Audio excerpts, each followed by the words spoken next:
தமிழ்நாட்டில் மட்டும் கிட்டத்தட்ட 40,000 வக்ஃபு சொத்துகள் பறிபோகக்கூடிய நிலையில் இருக்கிறது. இன்றைய பாஜக அரசு இஸ்லாமியர்களை வஞ்சிக்கக்கூடிய வக்ஃபு திருத்த சட்டத்தின் கொண்டு வந்தது காரணத்தினால கிட்டத்தட்ட இந்தியா முழுவதும் வக்ஃபு சொத்துக்கள் பறிபோகக்கூடிய நிலை இருந்தால் தமிழ்நாட்டில் கிட்டத்தட்ட இஸ்லாமியருடைய இறை சொத்துக்கள் 40,000 சொத்துக்களை ஆட்டைய போட நினைக்கிறது ஒன்றிய பாஜக அரசு.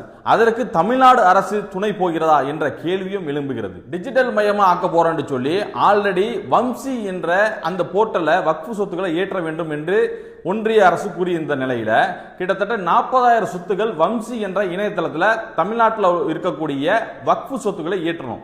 ஆனா இன்றைக்கு அந்த வம்சிய உமீத் என்ற அந்த போர்ட்டல் புதிய இணையதளத்தில் நீங்க ஏற்றணும் அப்படி என்று சொல்லி அடிப்படையில் கிட்டத்தட்ட 13,000க்கும் மேற்பட்ட அந்த வக்ஃபு சொத்துக்களுடைய ஆவணங்களை உமீத் போர்ட்டல்ல முத்தவழியிலா இருக்கக்கூடியவர்கள் ஏற்றியிருந்தார்கள். அந்த 13,000 சொத்துக்களையுமே அதுல ஒரு 4,000 சொத்துக்களை ரிஜெக்ட் பண்ணி கிட்டத்தட்ட 8,500 மட்டும் தான் வக்ஃபு சொத்துக்களை நான் ஏற்றுக்கொள்ள முடியும் என்று சொல்லி கடைசி நேரத்தில் இறுதி நேரத்தில் அவர்கள் கொடுத்த கால அவகாசம் என்பது 6 மாத காலம்.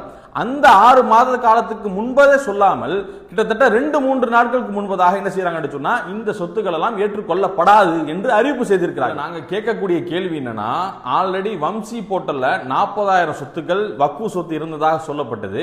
அந்த 40,000த்துல 8,000 சொத்துக்கள் மட்டும் தான் இப்போது ஏற்றுக்கொள்ளப்படும் என்று சொல்கிறார்களே, மீதமுள்ள 30,000க்கும் மேற்பட்ட சொத்துடைய நிலை என்ன? உமீத் என்ற ஒரு போர்ட்டல் கொண்டு வந்தாங்களே, அதிலேயே 4,000 13,000 சொத்து காட்டப்பட்டிருந்தாலுமே 4,000 சொத்துக்கள் நாங்கள் ஏற்றுக்கொள்ளப்படாது என்று சொல்லி கடைசி நேரத்தில் அறிவிச்சிருக்காங்களே, அதனுடைய நிலை என்ன? இதற்கெல்லாம் யார் காரணம்? தமிழ்நாடு அரசு காரணமா, அல்லது தமிழ்நாடு அரசு முன்னால் இருக்கக்கூடிய வக்ஃபு வாரிய அமைச்சராக இருந்தார் அவர் காரணமா, இல்ல வக்ஃபு வாரியத்தில் இருக்கக்கூடிய நிர்வாகிகள் காரணமா, யார் இதற்கெல்லாம் காரணம் என்று மக்கள் இன்னைக்கு கேள்வி கேட்டுருக்காங்க.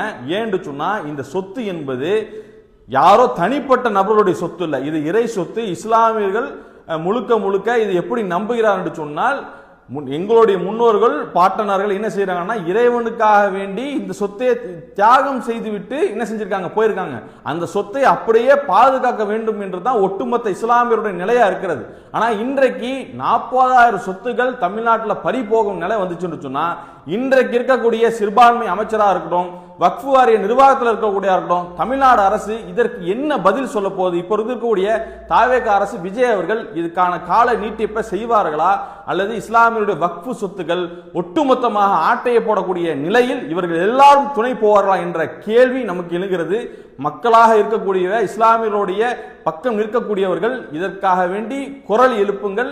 ஒட்டுமொத்தமாக ஆட்டைய போடக்கூடிய நிலை ஏற்பட்டு கொண்டிருக்கிறது. திருத்த சட்டம் வந்ததுக்கு பிறகு ஒட்டுமொத்த தமிழ்நாடும் களத்தில் இறங்கி போராட்டம் செய்தோம்.